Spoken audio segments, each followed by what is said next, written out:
రాయలసీమ దేశానికి రక్షణ సీమగా మారేటువంటి ముహూర్తం వచ్చేసింది.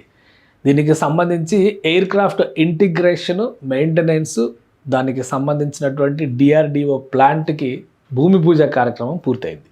కేంద్ర రక్షణ శాఖ మంత్రి రాజ్నాథ్ సింగ్, ఆంధ్రప్రదేశ్ ముఖ్యమంత్రి చంద్రబాబు నాయుడు, ఇతర అతిరథ మహారథులందరూ కూడా ఈ కార్యక్రమానికి వచ్చారు. దీని స్పెషాలిటీ ఒకసారి మనం తెలుసుకునే ప్రయత్నం చేద్దాం. ఇది ఏరోస్పేస్ డిఫెన్స్ సిస్టంలో ఆంధ్రప్రదేశ్, ముఖ్యంగా రాయలసీమ ప్రాంతం, పుట్టపర్తి, సత్యసాయి జిల్లా పరిధిలో ఉన్నటువంటి పుట్టపర్తి రాబోయేటువంటి రోజుల్లో ఒక దిక్సూచిగా మారబోతుంది. ఇక్కడ ఏర్పాటు చేస్తున్నటువంటి వ్యవస్థ air craft integration flights test centre, state of art facility that will strengthen India's aerospace capabilities. ముఖ్యంగా మీడియం రేంజ్ కాంబాట్ వెహికల్స్ని ఇక్కడ తయారు చేస్తారు.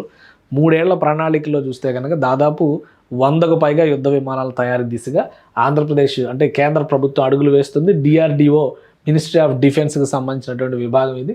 డిఫెన్స్ సెక్టార్లో చాలా కీలకమైందనమాట. అంటే ఒక క్లస్టర్గా పుట్టపర్తిని డెవలప్ చేయాలనేటువంటి ఆలోచన గతంలో కూడా ఆంధ్రప్రదేశ్ ప్రభుత్వం ఇండస్ట్రియల్ కారిడార్స్ విషయంలో, ముఖ్యంగా రక్షణ రంగానికి సంబంధించినటువంటి వ్యవస్థలు ఇక్కడ ఏర్పాటు అవుతున్నాయి. అందుకనే ఈ ప్రారంభోత్సవం అంగరంగ వైభవంగా ఇది యామ్కా అంటారనమాట.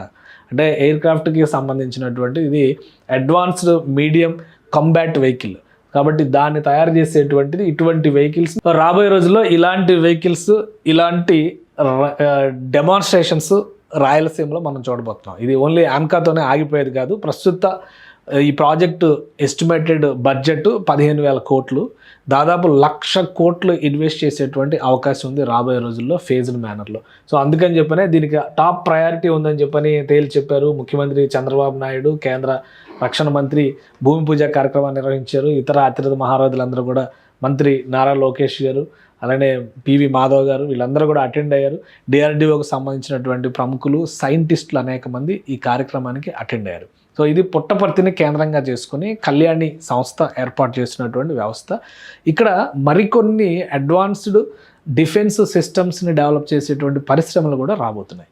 సో అది చాలా కీలకమైనటువంటి ముందడుగుగా మనం చూడాలి. ఆగ్నేయాస్త్ర ఎనర్జీస్ లిమిటెడ్ వెనక మనం చూస్తే కనుక గ్రౌండ్ బ్రేకింగ్ సెరమనీ, ఇది ఒక ఆగ్నేయాస్త్రం కాబోతుంది దేశానికి అనేది కేంద్ర ప్రభుత్వం చెప్పినటువంటి మాట అనమాట.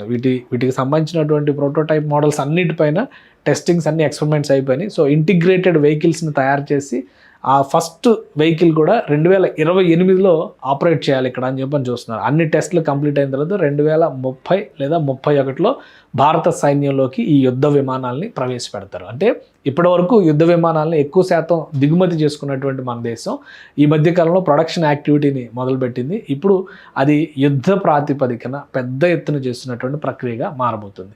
సో రాష్ట్రానికి ఇది ఒక గర్వకారణమైనటువంటి వ్యవస్థగా చెప్తున్నారు.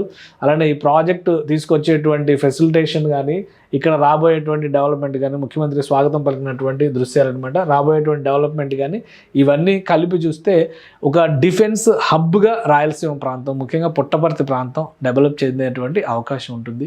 ఉమ్మడి అనంతపురం జిల్లా పరిధిలో చూస్తే గతంలో కియా మోటార్స్ వచ్చినప్పుడు ఎలా అయితే ఒక రెవల్యూషన్ తీసుకొచ్చిందో, ఇప్పుడు పుట్టపర్తి జిల్లా అంటే సత్యసాయి జిల్లాలో పుట్టపర్తి కేంద్రంగా జరగబోయేటువంటి ఈ ఇన్ఫ్రాస్ట్రక్చర్ ఎకోసిస్టమ్ బిల్డింగ్ అనేది రాబోయే రోజుల్లో రాయలసీమ ముఖ చిత్రాన్ని మార్చబోతుంది. దీంతోపాటు స్పేస్ సిటీని రాయలసీమలో డెవలప్ చేయాలని చెప్పని డిసైడ్ చేశారు. అలానే రక్షణ రంగానికి సంబంధించినటువంటి మరిన్ని వ్యవస్థల్ని ఇక్కడ డెవలప్ చేయడానికి రాష్ట్ర ప్రభుత్వం ప్రాధాన్యం ఇస్తుంది.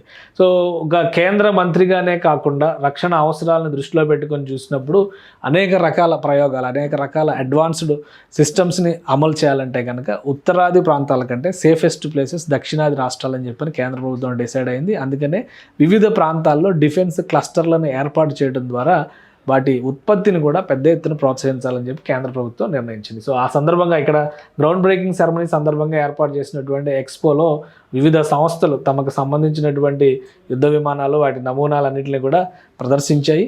సో వాటన్నింటినీ కూడా పరిశీలించారు. ఇప్పుడు భూమి పూజ కార్యక్రమం నిర్వహించిన తర్వాత ఈ ప్రాజెక్టు మొత్తానికి పెట్టుకున్నటువంటి టైం లైన్ కూడా కేవలం 3 సంవత్సరాలు మాత్రమే. 2028 ఎండింగ్ నాటికి ఇంటిగ్రేషన్ ప్రాసెస్ అనేది స్టార్ట్ చేయాలని చెప్పని కేంద్ర ప్రభుత్వం భావిస్తుంది. ఆ దిశగా అడుగులు పడుతున్నాయి. ఇది ఒకసారి ఆపరేషన్స్లోకి వచ్చిన తర్వాత రాయలసీమ ముఖ చిత్రంతో పాటు దేశ భవిష్యత్తుని మార్చేటువంటి వ్యవస్థలకి రాయలసీమ కేంద్రం అవుతుంది. అందుకనే రాయలసీమ కాదు రక్షణ సీమ దేశానికి అనేటువంటి పరిస్థితి ఏర్పడుతుంది.